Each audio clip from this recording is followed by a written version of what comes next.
Senhor Matsuda, pode ligar seu celular agora? Na verdade, ligue ele agora, por favor. Ah, tá bom. Hã? Aqui é Suzuki, chefe da Divisão de Informação Pública da Investigação do Kira. Noiva de Ray Pember? Naomi Misora. Eu já ouvi esse nome. Então é ela. Ela é do caso bebê de assassinatos em série de Los Angeles, é isso?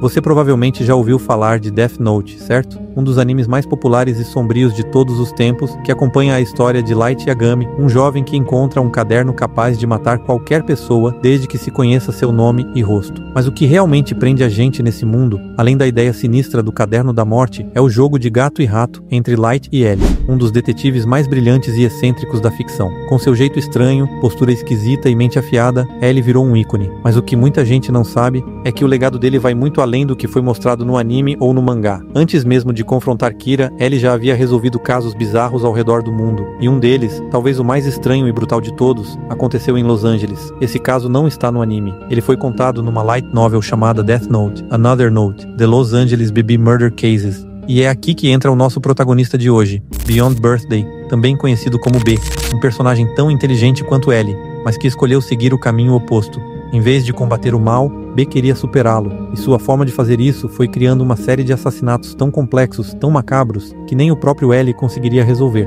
Se você achava que Death Note já era sombrio por si só, se prepara, porque a história que vamos explorar agora leva essa escuridão a um nível completamente diferente.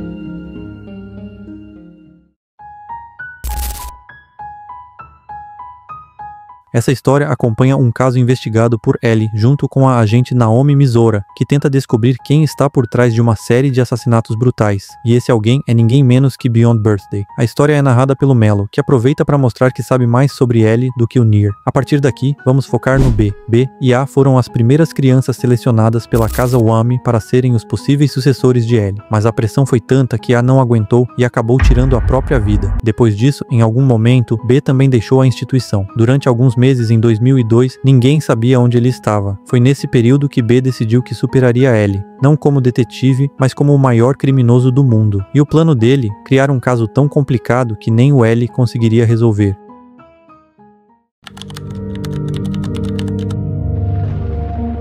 A primeira vítima foi um homem de 44 anos chamado Believe Bridesmaid.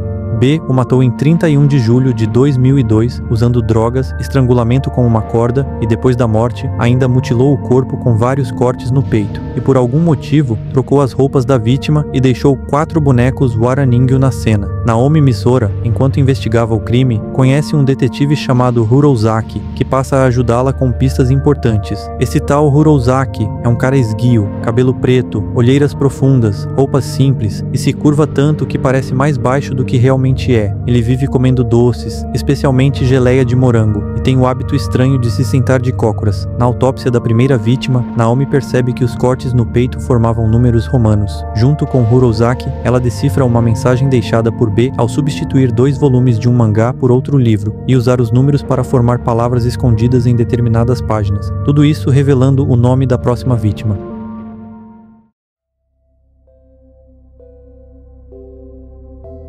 A segunda vítima foi uma garota de 13 anos chamada Quarter Queen, que morreu 4 dias depois do primeiro crime. Ela era loira, morava com a mãe em um apartamento pequeno e no dia da morte estava sozinha em casa. Foi drogada, depois morta com uma pancada na cabeça. Seus olhos foram esmagados post-mortem e B colocou óculos em seu rosto, mesmo sabendo que ela usava lentes. Esses óculos, na verdade, eram uma metáfora, um recado sobre o ponto cego da investigação. Naomi ficou especialmente abalada com esse caso. A garota era muito jovem e aquilo fez ela se lembrar de uma situação do passado, quando hesitou em atirar em um adolescente durante uma missão do FBI.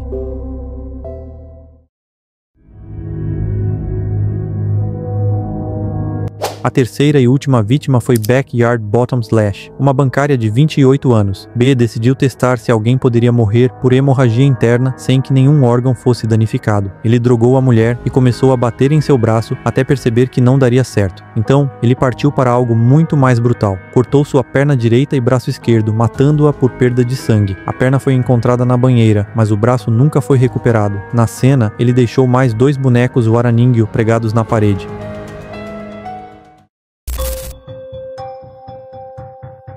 Agora, um detalhe bem sinistro. B não escolheu essas pessoas aleatoriamente. Ele sabia exatamente o dia em que elas morreriam naturalmente, e marcou os assassinatos para coincidirem com essas datas. Como? Ele nasceu com os olhos de Shinigami, o que permitia ver o nome e a data de morte das pessoas. Não se sabe como isso é possível, mas Melo, narrador da história, sugere que talvez um Shinigami tenha derrubado os olhos por engano, em vez de um Death Note. Naomi, ao chegar no local onde acreditava que ocorreria o 4º assassinato, finalmente descobre a verdade. O tal Urozaki, que vinha ajudando ela o tempo todo, era o próprio Beyond Birthday disfarçado. Ela encontra B trancado em um quarto, depois que ele ateia fogo em si mesmo. Naomi consegue apagar as chamas e o prende. Em 2007, Beyond Birthday morre na prisão, vítima de um ataque cardíaco.